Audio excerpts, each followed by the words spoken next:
नमस्कार दोस्तों, राधे राधे, जय श्री कृष्णा। दोस्तों आज जो हमारी ज्योतिष की जानकारी है वो बहुत ही महत्वपूर्ण है, क्योंकि कुछ समय ऐसे होते हैं जिनके अंदर यदि हमारे कार्य हो जाते हैं तो दोस्तों बड़ा ही अशुभ होता है। क्योंकि कुछ ऐसा समय होता है जो बहुत ही अशुभ होता है ज्योतिष शास्त्र के अंदर। तो दोस्तों ज्योतिष शास्त्र के अंदर ऐसा माना गया है कि एक ज्वालामुखी योग भी बनता है, और उस ज्वालामुखी योग के अंदर यदि हम कोई भी कार्य करते हैं तो दोस्तों ये अच्छा नहीं माना जाता है। दोस्तों ज्योतिष के अंदर ऐसा भी बताया गया है कि जन्मे तो जीवे नहीं, जन्मे तो जीवे नहीं, बसे जो उजड़ होय, कामिनी पहरे चूड़ियाँ निश्चय विधवा होय, कुएं नीर झांके नहीं, खाट पड़े न उठन, ज्योतिष जो न जानियो, ज्योतिष कहता ग्रंथ। एक बार पुण्य, ये जो कहावत है इसको मैं आपको पुण्य दोहराता हूँ ताकि आपको अच्छा से समझ में आ जाए। दोस्तों जन्मे तो जीवे नहीं, यदि इस योग के अंदर बच्चा जन्म लेता है तो वो जीवित नहीं रहता है। दोस्तों बसे जो उजड़ हो, यदि इस दिन इस योग के अंदर हम कोई गृह प्रवेश कर लेते हैं या किसी घर के अंदर रहने के लिए जाते हैं तो वो हमारा आशियाना है, वो हमारा घर है, वो उजड़ जाता है। दोस्तों कामिनी पहरे चूड़ियाँ निश्चय विधवा हो, यदि इस योग के अंदर कोई भी स्त्री यदि चूड़ियाँ पहनती है तो वो बहुत ही अशुभ माना जाता है। इसलिए ही प्राचीन काल में जब स्त्रियाँ चूड़ियाँ पहनती थी तो वो पूर्ण मुहूर्त और शुभ समय देखकर ही चूड़ियाँ पहनती थी। लेकिन आजकल इस भाग दौड़ भरी ज़िंदगी में जो स्त्रियाँ हैं वो मुहूर्त देखकर चूड़ियाँ नहीं पहनती है और उनको बाद में परेशानी होती हैं। तो दोस्तों यहाँ वास्तु के अंदर बताया गया है कि कामिनी पहरे चूड़ियाँ निश्चय विधवा होय।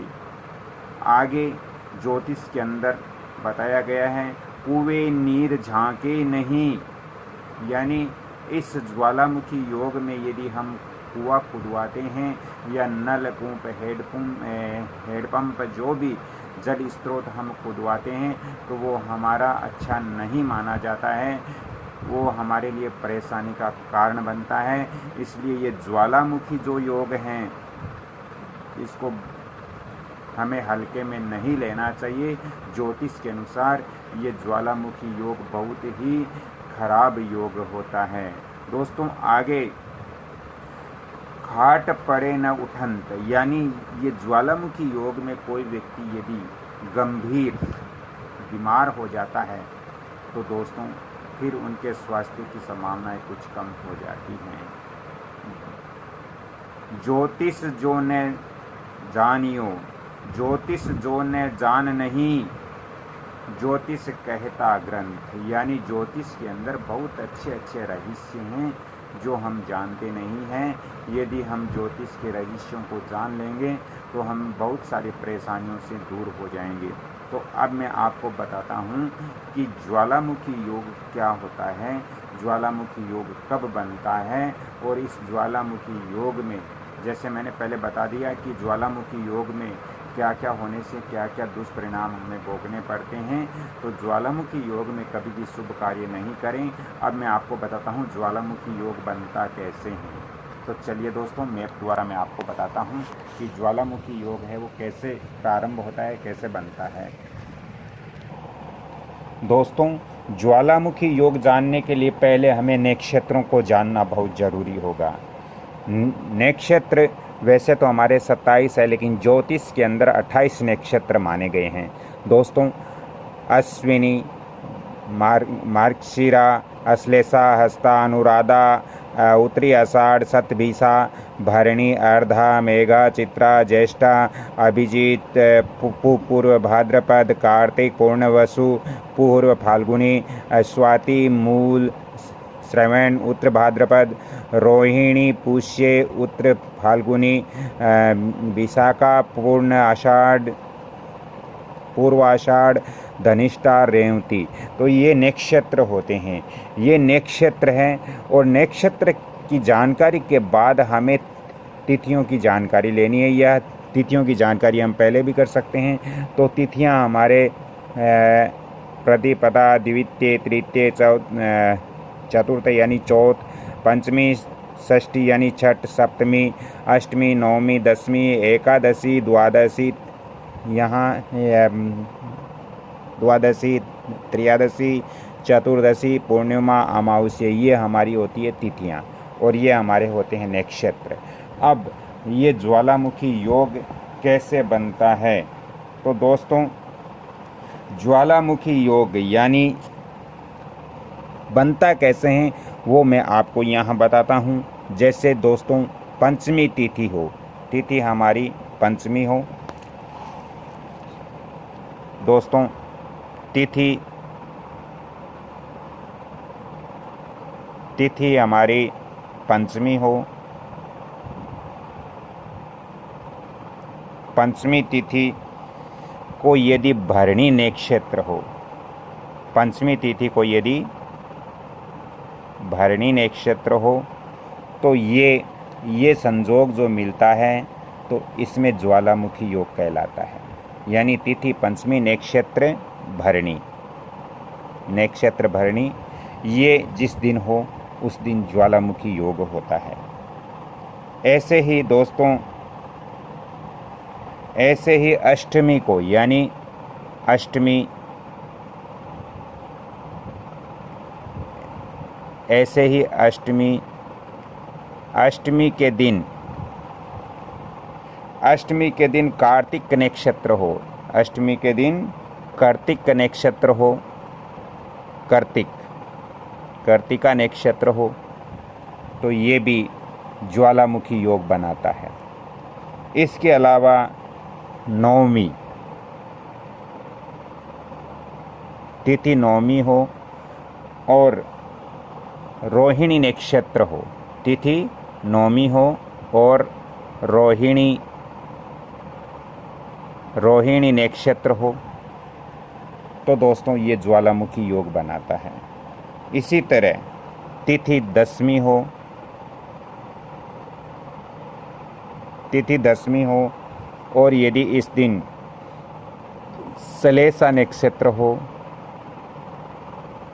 श्लेषा नक्षत्र हो, तो ये नक्षत्र ज्वालामुखी योग कहलाता है। ये नक्षत्र अग्निमुखी होते हैं, क्योंकि ये जो मैंने यहाँ बताया है, तिथि यदि पंचमी पड़ती है, एक नंबर, तिथि पंचमी पड़ती है, तिथि पंचमी पड़ती है और पंचमी तिथि के दिन ही यदि भरणी नक्षत्र है, तो ये नक्षत्र ज्वालामुखी योग बनाता है। यानी ये अग्निमुखी नक्षत्र होते हैं। ये जो नक्षत्र हैं वो अग्निमुखी नक्षत्र होते हैं, अग्निमुखी नक्षत्र होते हैं। या इसको अग्निमुखी नक्षत्र नहीं, अग्निमुखी योग होता है, अग्निमुखी योग या फिर ज्वालामुखी योग। दोस्तों, तो यहाँ पुण्य मैं आपको बता देता हूँ कि यदि पंचमी तिथि पड़ती है और इस दिन भरणी नक्षत्र है और इस दिन यदि बच्चे का जन्म होता है तो ये बहुत ही दुखदाई होता है, ये अच्छा नहीं माना जाता। यदि पंचमी तिथि के दिन भरणी नक्षत्र है और इसके अंदर यदि हम किसी भी प्रकार का घर बसाते हैं, हम गृह प्रवेश करते हैं, तो वो घर हमारा ज़्यादा दिन नहीं चलेगा, वो उजड़ बन जाएगा, उसके अंदर हम सुख शांति से नहीं रह पाएंगे। यदि पंचमी के दिन भरणी नक्षत्र पड़ता है तो इस दिन माताएं बहनों को चूड़ियाँ धारण नहीं करनी चाहिए, चूड़ियाँ नहीं पहननी चाहिए। दोस्तों, यदि पंचमी तिथि के दिन भरणी नक्षत्र हो तो कुआं नहीं खुदवाना चाहिए। और इसके साथ ही यदि इस नक्षत्र में कोई व्यक्ति ज़्यादा गंभीर अस्वस्थ हो जाएं तो उनको भी दिक्कत होती हैं। दोस्तों, इसी तरह तिथि अष्टमी के दिन कार्तिक नक्षत्र हो तो यही चीज़ें हमें जाननी चाहिए, और इस तरह नवमी तिथि को यदि रोहिणी नक्षत्र हो तो भी हमें यही चीज़ें जाननी चाहिए। दशमी को यदि श्लेषा नक्षत्र हो तो हमें यही चीज़ें जाननी चाहिए। इस ज्वालामुखी योग के अंदर हमें कोई ऐसा कार्य नहीं करना चाहिए जिससे हमें बाद में परेशानी हो। दोस्तों, ज्योतिष हमें बहुत कुछ सिखलाता है। ज्योतिष के रहस्यमय जानकारियाँ मैं इस चैनल पर आपको देते आ रहा हूँ, आगे भी दूंगा। इसके अलावा आप वंदना भोजक चैनल, कमल किशोर भोजक चैनल, वहाँ से भी ज्योतिष और वास्तु की ऐसी महत्वपूर्ण जानकारियाँ ले सकते हो। तो दोस्तों, चलते चलते मैं आप सभी से एक बार पुण्य निवेदन करता हूं कि इस वीडियो को आप लाइक करें, शेयर करें, सब्सक्राइब करें, क्योंकि मैं जब इतनी मेहनत कर रहा हूं तो आपका भी कुछ दायित्व बनता है, आपका कुछ कर्तव्य बनता है। आप इस वीडियो को लाइक, शेयर, सब्सक्राइब जरूर करें। तो आज मैंने बताया ज्वालामुखी योग। ज्वालामुखी योग के अंदर क्या क्या नहीं होना चाहिए, क्या क्या कार्य नहीं करना चाहिए, क्योंकि ये परेशानी का कारण बनता है। और आजकल इस भाग दौड़ भरी ज़िंदगी में हम ज्योतिष को ध्यान में नहीं रखते, शुभ मुहूर्तों को ध्यान में नहीं रखते, बाद में हमें परेशानी होती है। तो राधे राधे। इस वीडियो को आप लाइक, शेयर, सब्सक्राइब जरूर करें। धन्यवाद। जय श्री कृष्णा। अगली कड़ी में फिर मिलता हूँ, तब तक के लिए आपसे क्षमा चाहता हूँ।